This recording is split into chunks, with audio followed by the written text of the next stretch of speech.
tarde a todos.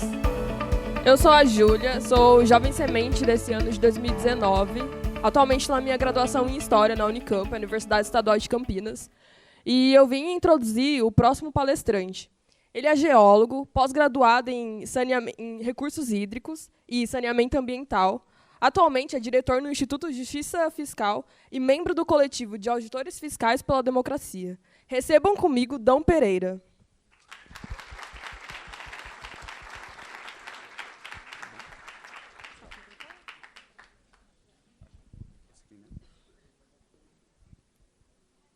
Boa tarde.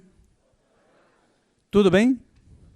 Boa tarde a todos e todos. Em primeiro lugar, eu quero agradecer o convite do Instituto Semear, parabenizar pelo tema, parabenizar pelo trabalho que vocês estão fazendo.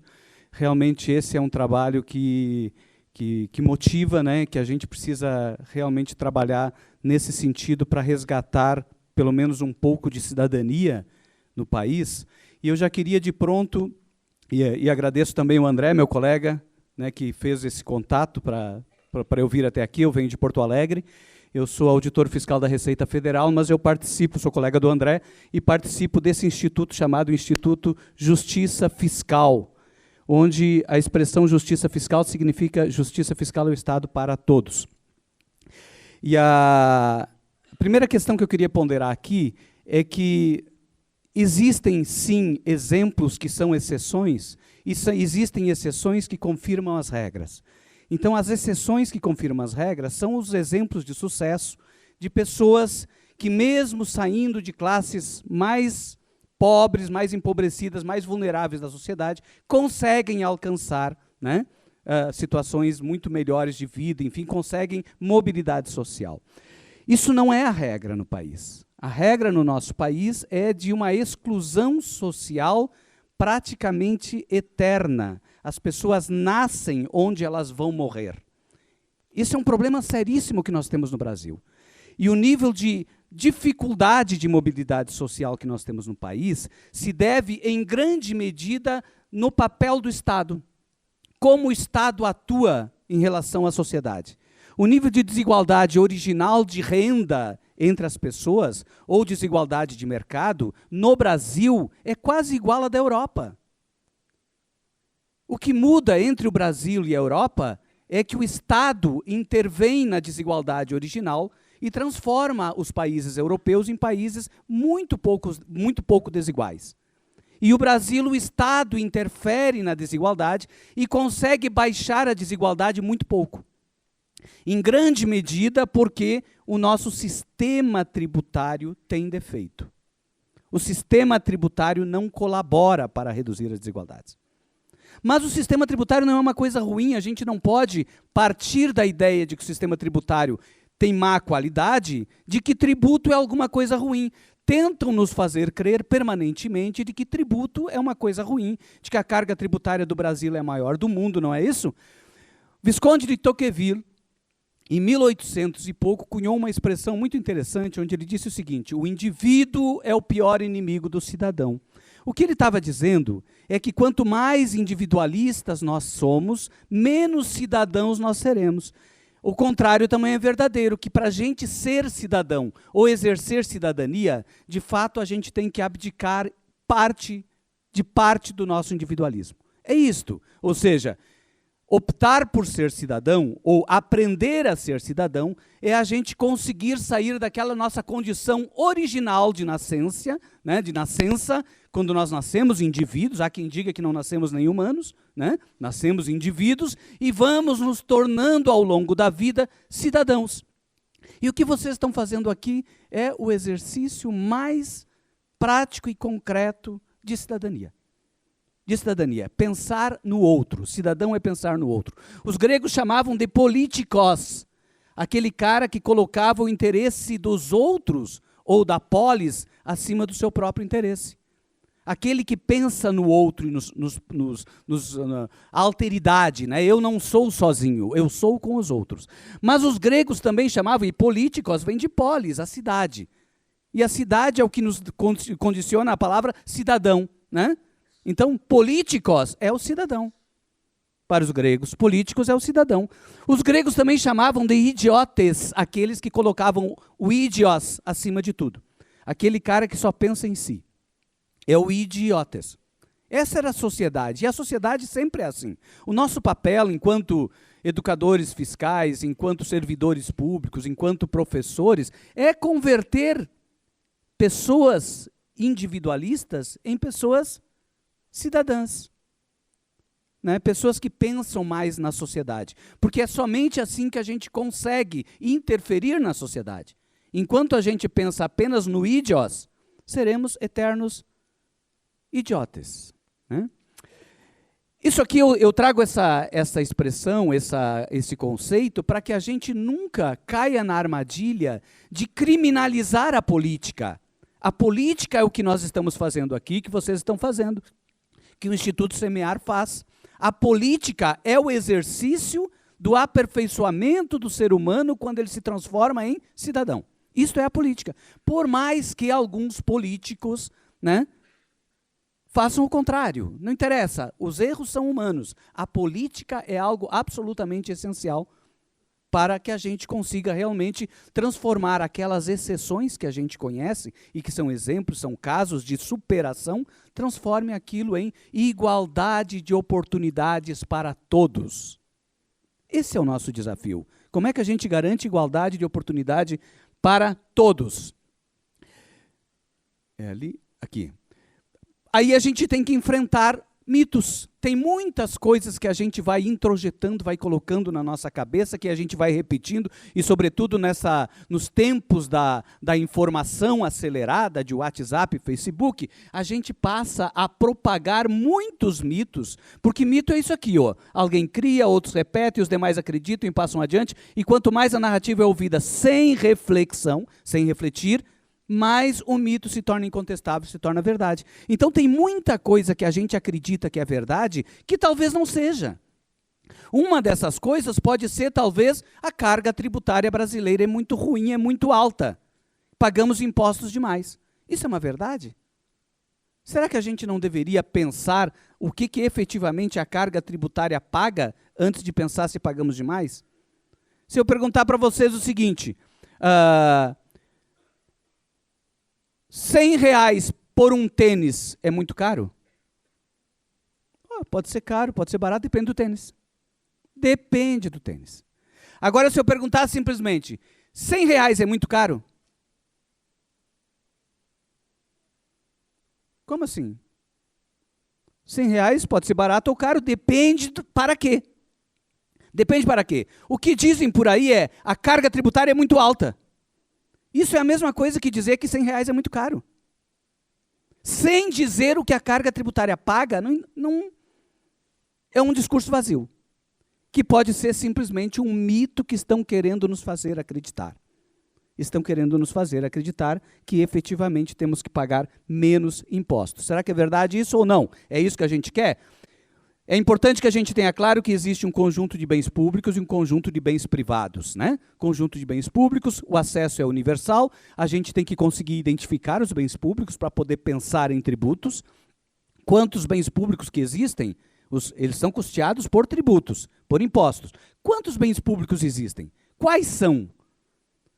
Né? Se a gente sair aí pela rua, a gente vai estar caminhando sobre calçamentos públicos, pavimentação, saneamento, tem a educação pública, tem a universidade pública, tem a saúde pública, tem a justiça, tem a delegacia de polícia, tem o sistema carcerário, tem uma quantidade imensa de bens públicos que normalmente nós não estamos acostumados a pensar nisso. Mas nós temos uma opinião de que a carga tributária é muito alta. Ou seja, nós não paramos para pensar no que a carga tributária paga e já temos uma conclusão de que pagamos demais. Tá certo? Então isso é importante. Bem público, o acesso é universal. Para que eu quero bens públicos? Essa é a pergunta que a gente tem que pensar. Para que eu quero bem público? Para que existe uma escola pública? Para que existe a universidade pública que o Instituto Semear de alguma forma, né, faz com que as pessoas tenham condições de cursar uma universidade pública? Para que existe isso? Para que existe o SUS? Existe por um único motivo, porque antes a gente decidiu que tinha direitos. É aqui que está. Se eu decidir que eu tenho direito, eu decidi que eu tenho deveres. Se eu decidir que eu quero muitos direitos, eu decidi que eu quero muito, ou que eu tenho que aceitar muitos deveres. Quais são os deveres que sustentam os direitos? Tributos. Se eu quero mais direitos, eu tenho que estar disposto a pagar mais por eles. É simples. O problema é, o contrário do bem público é o bem privado. O bem privado é um bem que tem acesso limitado àqueles que têm condições de pagar por eles, né? Quem tem condições econômicas de pagar. O bem privado, ele é motivado no lucro, enquanto o bem público no direito, e o bem privado é custeado por preços, enquanto o bem público é custeado por tributos. E o bem privado pertence a alguns e o bem público pertence a todos. O problema está aqui, ó, onde fica esta linha vertical. Aqui que entra a discussão sobre os tributos. Onde fica esta linha? Esse aqui é um cabo de guerra. A política é o exercício deste cabo de guerra, que podemos localizar assim, e aí a gente tem poucos bens públicos, consequentemente temos um Estado mínimo. Mas, consequentemente, temos muitos bens públicos, bens privados. Ou nós podemos ter esta realidade, onde eu tenho um Estado bastante forte, muitos tributos, portanto, carga tributária elevada, porque eu tenho muitos direitos. Mas eu tenho um conjunto de setores da economia que estão tendo seus interesses prejudicados, porque são menos bens privados, consequentemente, menos lucros. Esta discussão, esse debate aqui, ele é permanente. E é aqui que se dá o debate no exercício da cidadania, na disputa pelos recursos. Ou seja, quando a gente se torna efetivamente cidadão, nós vamos disputar a posição desta linha. Mais para lá ou mais para cá. Estado de bem-estar social ou Estado mínimo. Estado que garante mais direitos ou Estado que garante mais lucros. Tá certo? E é aqui que estão os desafios, né? Mais Estado, mais bens públicos, mais tributos. Quando eu apago isto aqui tudo e só falo de tributo, eu estou, de fato, escondendo a minha motivação. A minha motivação é reduzir o Estado. Só que reduzir o Estado, as pessoas não percebem muitas vezes. Reduzir o Estado é reduzir vagas nas escolas, é reduzir a universidade, é reduzir saúde pública, é reduzir... Já? Nossa! O Estado brasileiro da Constituição de 88 é considerado um Estado de bem-estar. Nós copiamos a Constituição de... Nós nem entramos ainda na parte tributária, tá?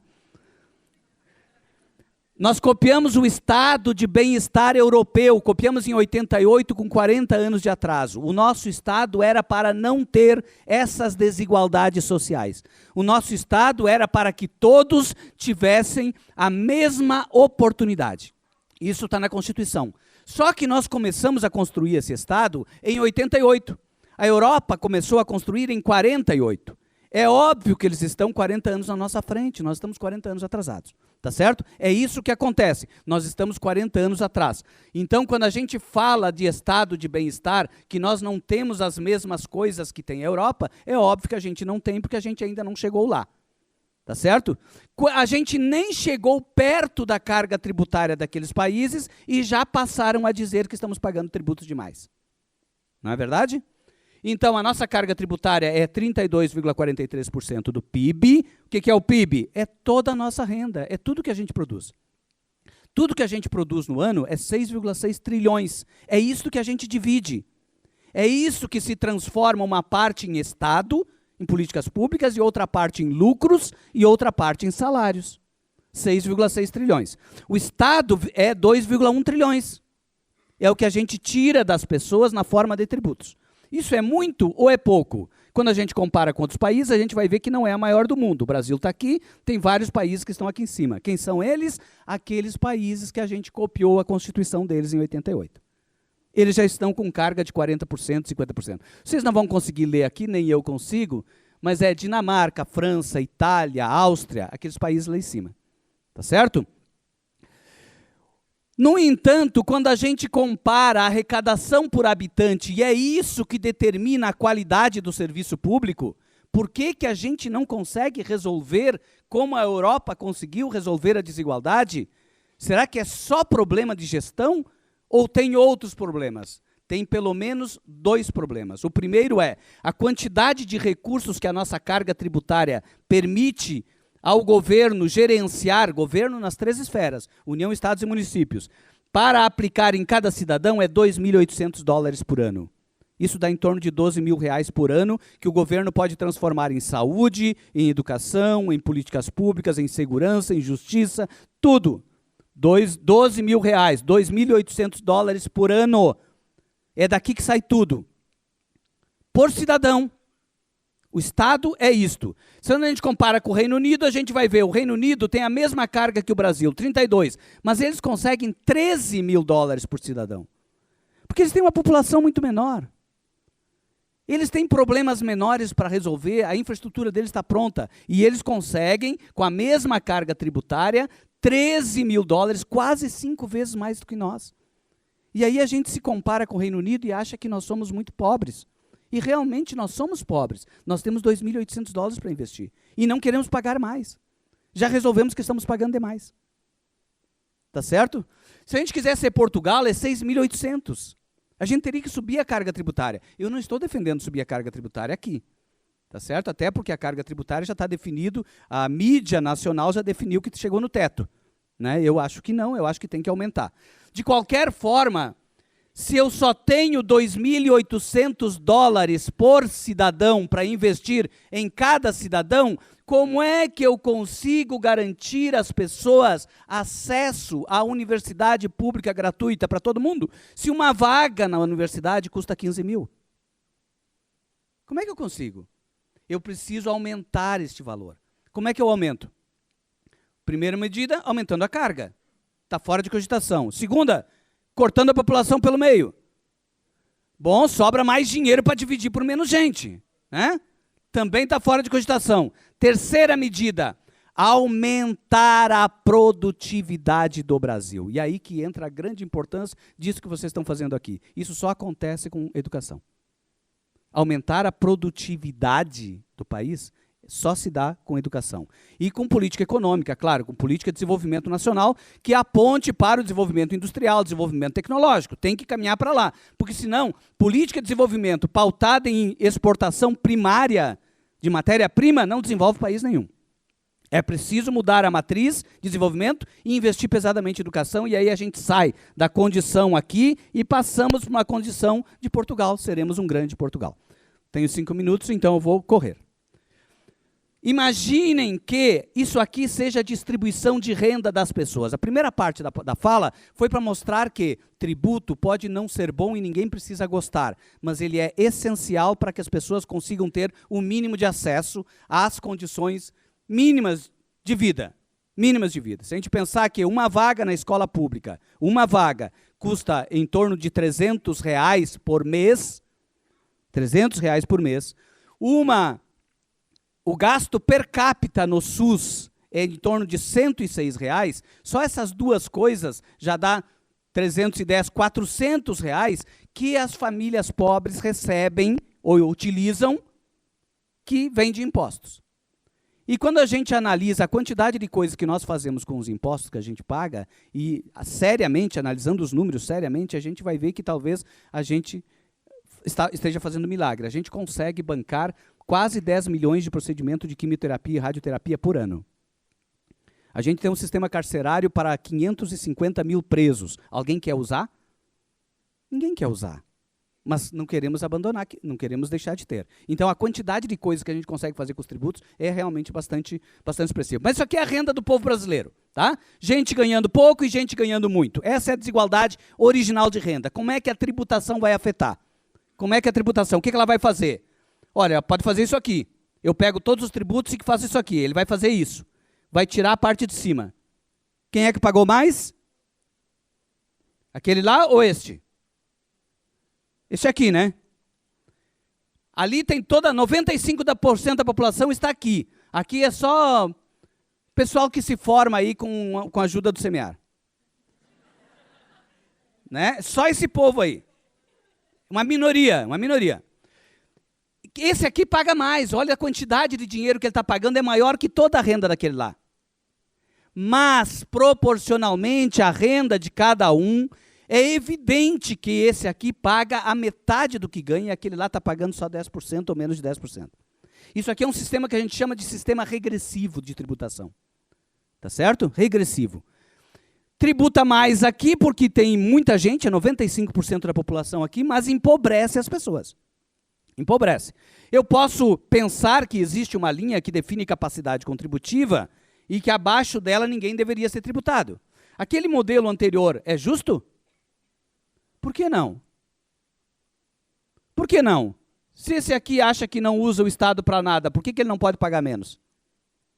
E aquele lá usa o Estado para mais coisas, por que ele não tem que pagar mais? Sabe que esse pensamento, desculpe te atrapalhar a tua resposta, esse pensamento de que o serviço público é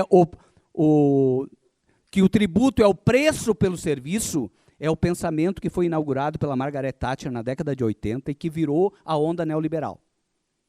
Tá certo? Vocês já ouviram falar de onda neoliberal, né? Doutrina neoliberal é isto. O Estado é provedor de serviço e cobra por ele. Logo, quem usa mais, paga mais. Tá certo? Eles não entram no mérito se é justo ou não. Tá certo?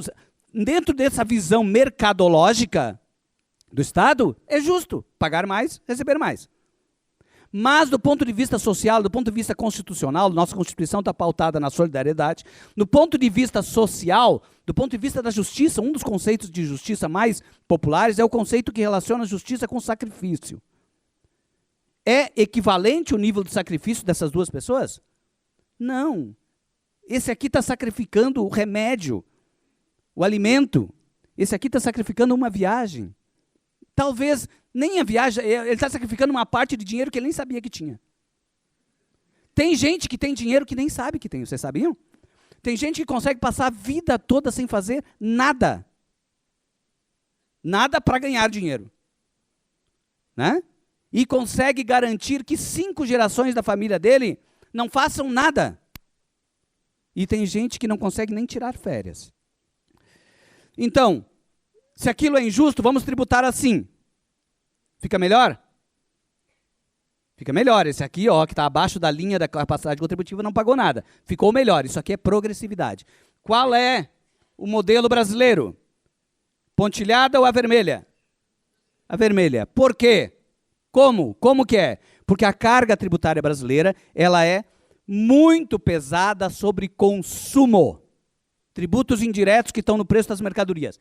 E muito leve sobre renda e patrimônio. Ora, se eu tenho tributos mais pesados sobre consumo, quem paga mais é aquele que gasta tudo o que tem em consumo. Se eu tenho uma carga leve sobre patrimônio, quem paga menos é aquele que consegue transformar parte da sua renda em patrimônio. A carga tributária brasileira é 60% sobre consumo, 20% sobre renda e 4% sobre patrimônio. Logo, esse povo aqui, ele é beneficiado por uma tributação baixa sobre renda e patrimônio e ele é super beneficiado por uma tributação alta sobre consumo. Tá certo? Bom, se isso aqui é o do Brasil e esse aqui é o ideal, por que não muda? Porque o sistema tributário, ele é apenas a consequência da relação de poder. Ele define, então, quando o sistema tributário se moldou dessa forma, é porque a correlação de poder está favorável a esse grupo aqui. Só o pessoal aqui de São José dos Campos. Quando o sistema virar isto aqui, é porque o sistema político, de representação política e de exercício de cidadania, passou a ficar mais favorável ao povo que está aqui. Enquanto isto, este povo aqui elege os representantes deste povo aqui. Indo para o final, a gente tributa renda, patrimônio e consumo. Eu não ia falar de tributos, aquele monte de letrinhas, né? Porque aquilo lá, vocês iam sair, a maioria já estaria dormindo. Né? Não era esse o propósito. O propósito é mostrar que tributo não é uma coisa ruim. Tributo é uma coisa absolutamente necessária para construir o Estado que a gente quer. Então, primeiro nós temos que decidir qual é o Estado que a gente quer. A última decisão do Estado que a gente quer está na Constituição de 88. E o Estado que a gente quis em 88 foi um Estado de bem-estar social. Não interessa se eu gosto de Estado mínimo. Não interessa se eu gosto de monarquia ou se o presidente da República gosta de monarquia. Não interessa se eu gosto de parlamentarismo. O que interessa é o que somos. O que somos é o que está na Constituição. Ou mudamos a Constituição ou continuamos sendo aquilo. E precisamos fazer com que aquilo funcione.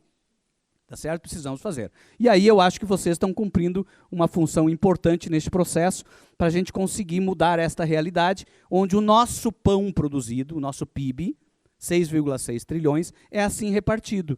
10% da população fica com a metade do pão e 50% da população vai ficar apenas com 10% do pão.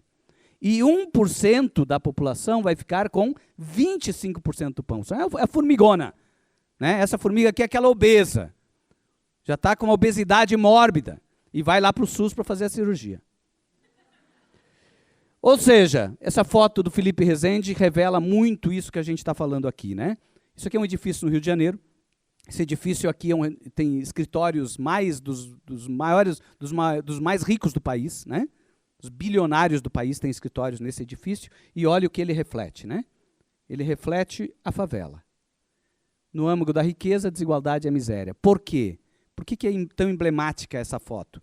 Porque, de fato, a gente precisa saber de onde a gente parte, de onde a gente sai, para saber onde a gente vai chegar. Se eu não sei de onde eu estou saindo, não adianta, eu não vou chegar a lugar nenhum. Eu preciso saber de onde eu estou saindo. E de onde eu estou saindo é um dos países mais desiguais do planeta, com uma concentração de poder sobrenatural nas elites econômicas, uma carga tributária regressiva e uma pressão enorme pela redução do Estado. Esta é a realidade. Desta realidade, a gente tem que escolher o caminho para onde nós vamos andar. Porque, para enfrentar, não há como ter extrema riqueza sem ter extrema pobreza. Se eu levantar o véu, né, da extrema riqueza, a gente vai ver que lá embaixo tem miséria, né, tem muita miséria. Então, para enfrentar a miséria, a desigualdade, a pobreza no país, eu preciso enfrentar o problema da extrema riqueza. Obrigado.